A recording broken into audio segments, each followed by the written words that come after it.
What's up, guys?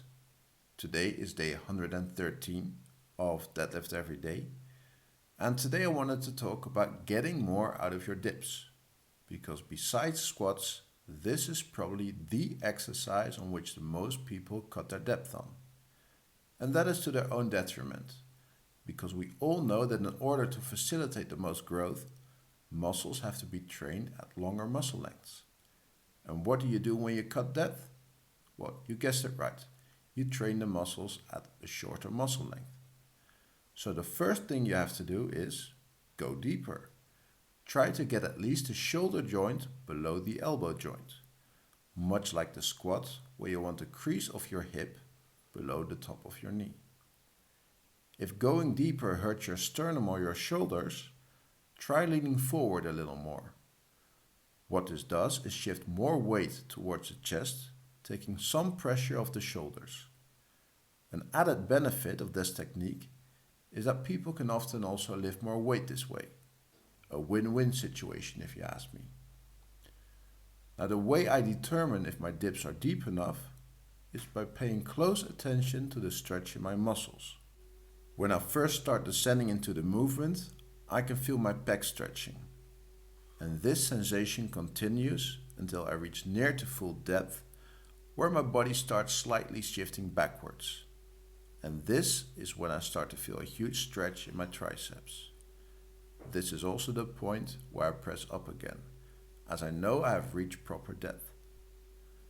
And what this does is make sure I've reached the maximum stretch for the pecs, the shoulders, and the triceps, thus potentially facilitating more growth in those muscles. Another thing to keep in mind is to control the movement, meaning a slow controlled eccentric and an explosive concentric. All too often I see people bouncing around on the dip station, making a lot of use of the stretch reflex.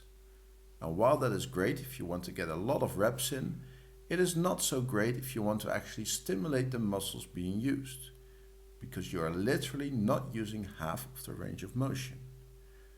And to make yourself even more accountable, add a pause at the bottom, just to make sure to take away that stretch reflex.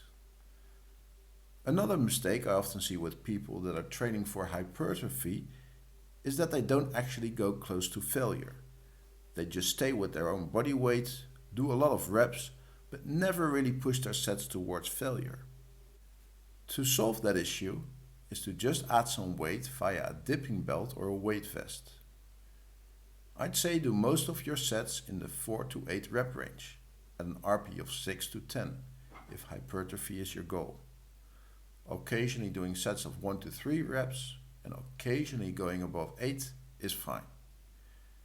If you are staying on the lower end of the RPE scale, do 4 to 6 sets. If you are pushing your sets to absolute failure, 2 to 3 sets should be enough to get all the stimulus you need to grow. And that is basically it.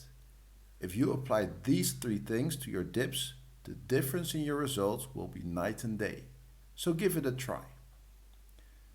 Alright guys, that is all I have for today. I hope you liked the video, and I will see you guys in the next one.